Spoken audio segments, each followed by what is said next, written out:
Hello student. तो आज की क्लास में हम लोग दिगंत भाग 2 का दूसरा चैप्टर पढ़ेंगे, जिस पाठ का नाम है उसने कहा था। उसने कहा था जिनका लेखक है चंद्रधर शर्मा गुलेरी। बाबू यह कहानी इतना अच्छा, इतना इम्पोर्टेंट है। तो आज के वीडियो में हम लेखक परिचय जानेंगे कि लेखक परिचय जो है क्या है, और क्योंकि आप लोगों को पता होना चाहिए कि ज्यादातर ऑब्जेक्टिव जो होती है लेखक की जोड़ी से पूछा जाता है। तो लेखक परिचय आज हम लोग जानेंगे। चलिए स्टार्ट करते हैं। उसने कहा था यह क्या है, गद्य की कौन सी विद्या है, यह कहानी हो जाएगा। कहा है तो कहा से क्या हो जाएगा, कहानी। ठीक, चलिए उसके बाद लेखक चंद्रधर शर्मा गुलेरी। चंद्रधर शर्मा गुलेरी, इसको 100% क्या कर लेना है, याद कर लेना है। जन्म की अगर बात की जाए तो चंद्रधर शर्मा गुलेरी का जन्म 7 जुलाई 1883 ईस्वी में हुआ था। निधन मृत्यु 12 सितंबर 1922 ईस्वी में हुआ। जन्म स्थान इनका जयपुर, जो राजस्थान होता है। जयपुर जन्म स्थान क्या हो जाएगा, जयपुर राजस्थान। मूल निवास कहाँ के थे, तो गुलेर नामक गांव। गांव का क्या नाम था, गुलेर। देखिए यहाँ पे देखिए, गुलेर नामक गांव। गांव का नाम गुलेर है, किसका, चंद्रधर शर्मा गुलेरी जी का। तो गुलेरी जी का गांव का नाम क्या हो जाएगा, तो गुलेर हो जाएगा। ठीक, चलिए। जिला कांगड़ा, हिमाचल प्रदेश राज्य है जिला कांगड़ा। पिता का नाम पंडित शिवराम। आपसे पूछ जाएगा चंद्रधर शर्मा गुलेरी का पिता का क्या नाम है, तो पंडित शिवराम, माता लक्ष्मी देवी।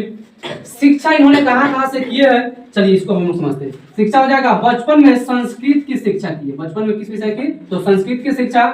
और 1899 में इलाहाबाद तथा कोलकाता विश्वविद्यालय से, इलाहाबाद इसको आज हम लोग जो है इसका नाम वहाँ की सरकारें जो है प्रयागराज रख दिया गया है, प्रयागराज। ठीक, चलिए। इलाहाबाद विश्वविद्यालय तथा कोलकाता विश्वविद्यालय से 1899 ईस्वी में क्या किए, क्रमशः एंट्रेंस की एग्जाम दिया, एंट्रेंस दिया। तो इन्होंने 1899 में इलाहाबाद तथा कोलकाता विश्वविद्यालय से एंट्रेंस और मैट्रिक एग्जाम दिए, और इलाहाबाद का नाम जो है प्रयागराज रख दिया गया। आप सभी को जानकारी की मैं बता दूं कि प्रयागराज में जो है कुंभ मेला लग रहा है। ठीक, चलिए। उसके बाद 1901 ईस्वी में कोलकाता विश्वविद्यालय से इंटरमीडिएट किए। कब, 1901 ईस्वी से कोलकाता विश्वविद्यालय, कौन से विश्वविद्यालय से, कोलकाता विश्वविद्यालय से इंटरमीडिएट एग्जाम दिए।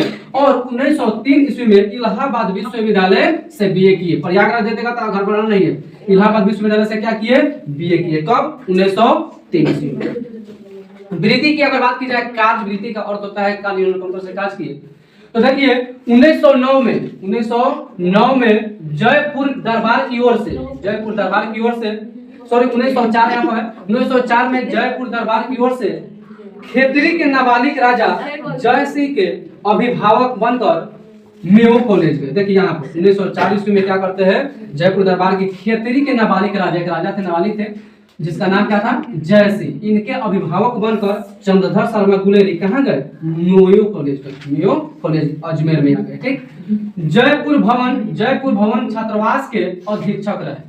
इन्होंने जयपुर भवन छात्रावास के क्या रहे हैं, अधीक्षक भी रहे हैं। और 1916 ईस्वी में, कब, 1916 ईस्वी में संस्कृत विभाग के अध्यक्ष भी रहे हैं। 1916 ईस्वी में जो है संस्कृत विभाग के क्या रहे हैं, अध्यक्ष रहे हैं। और अंतिम दिनों में मदन मोहन मालवीय, देखो यहाँ पर इसको याद कर लेना, मदन मोहन मालवीय के निमंत्रण पर, किसके निमंत्रण पर, तो मदन मोहन मालवीय के निमंत्रण पर बनारस हिंदी विश्वविद्यालय में प्राच्य विभाग के कार्यवाहक प्राचार्य तथा मनिंद्र चंद्र नंदी पीठ के प्रोफेसर भी रहे। पूछ देगा तो क्या हो जाएगा, मदन किसके निमंत्रण पर गए, तो मदन मोहन मालवीय। ठीक, संपादक जो है समालोचक काशी नगरी प्रचारिणी के पत्रिका का यह संपादक भी रहे। काशी नगरी प्रचारिणी पत्रिका का इन्होंने क्या रहे, संपादक रहे। कौन, चंद्रधर शर्मा गुलेरी। रचनाएं है कौन कौन सी, कहानी, निबंध है, क्या क्या लिखे हैं, तो रचनाएं इन्होंने कहानी लिखे है सुखमय जीवन। इनका कहानी का नाम है सुखमय जीवन, जो 1911 ईस्वी में प्रकाशित हुआ। बुध का कांटा, यह भी 1911 ईस्वी में प्रकाशित होता है। और उसने कहा था, जो आज हम लोग पढ़ने वाले हैं, उसने कहा था, जो चैप्टर है जिसका लेखक है चंद्रधर शर्मा गुलेरी, यही उनकी कहानी है। उसने कहा था कब प्रकाशित हुआ, 1915 में। आपसे पूछ देगा कि उसने कहा था कब प्रकाशित हुआ, तो 1915 ईस्वी में क्या होता है, प्रकाशित होता है। ठीक, निबंध की बात की जाए तो कछुआ धर्म, मारेसी मोहि, कुठाव, पुरानी हिंदी, भारतवर्ष, दिंगल, संस्कृत की टिप्पणी, देवानंद प्रिय आदि इनकी क्या है, निबंध। ये आगे कह रहा है अंग्रेजी में निबंध इनके कौन कौन से, यानी कि चंद्रधर शर्मा गुलेरी जी का अंग्रेजी में निबंध कौन कौन से है, तो a poem by Bhasa, A commentary और वाक्यांश, कामसूत्र, दी लिटरेरी क्रिटिसिज्म आदि, यह सब क्या है? अंग्रेजी में जो है इनका निबंध है। टिप्पणियां कौन कौन सी है? तो अनुवादों का बाढ़, खोज की खाज, क्रियाहीन हिंदी, खोज, प्रथम चरण में हिंदी वैदिक भाषा प्राकृतिकपन आदि, यह सब क्या है? इनकी टिप्पणियां है। तो इसको क्या कर लेना है? याद कर लेना है। यह सब परीक्षा में जो ऑब्जेक्टिव टाइप से जो है सारी चीजें पूछती है। ठीक, फिर इंपॉर्टेंट प्रश्न है कि चंद्रधर शर्मा गुलेरी 20वीं सदी के प्रथम चरण में हिंदी गद्य साहित्य के प्रमुख लेखक थे। आपसे पूछ देगा कि चंद्रधर शर्मा गुलेरी किस सदी के कवि थे? किस सदी के? तो 20वीं सदी के। किस सदी के थे? 20वीं सदी के। इसको क्या कर लेना है? याद करना। अभी 20वीं सदी चल रहा है। ठीक, चंद्रधर शर्मा गुलेरी द्विवेदी युग के कवि थे। द्विवेदी युग के। आपसे पूछेगा चंद्रधर शर्मा गुलेरी किस युग के कवि थे? तो द्विवेदी युग के, क्योंकि बालकृष्ण भट्ट जो है किस युग के थे? तो वे भारतेंदु युग के थे, और यह द्विवेदी युग के है चंद्रधर शर्मा गुलेरी। कवि एवं प्रमुख निबंधकार और बहुमान्य विद्वान भी थे। उसने कहा था कहानी को हिंदी कहानी के विकास में, ध्यान से सुना इसको, उसने कहा था कहानी को, जो हम पढ़ने वाले हैं, उसने कहा था कहानी को जो है हिंदी कहानी के विकास में इसे मील का पत्थर कहा जाता है। क्या कहा जाता है? मील का पत्थर कहा जाता है। आपसे पूछ देगा उसने कहा कहानी को हिंदी कहानी को अनुवाद में क्या कहा जाता है? तो मील का पत्थर माना जाता है। विमल जो है राय ने इस कहानी पर फिल्म भी बनाई थी। विमल राय इस कहानी पर क्या कि उसने कहा था कहानी पर जो है फिल्म भी बनाया था। आप लोग यूट्यूब वगैरह पर जो जाकर देख सकते हैं।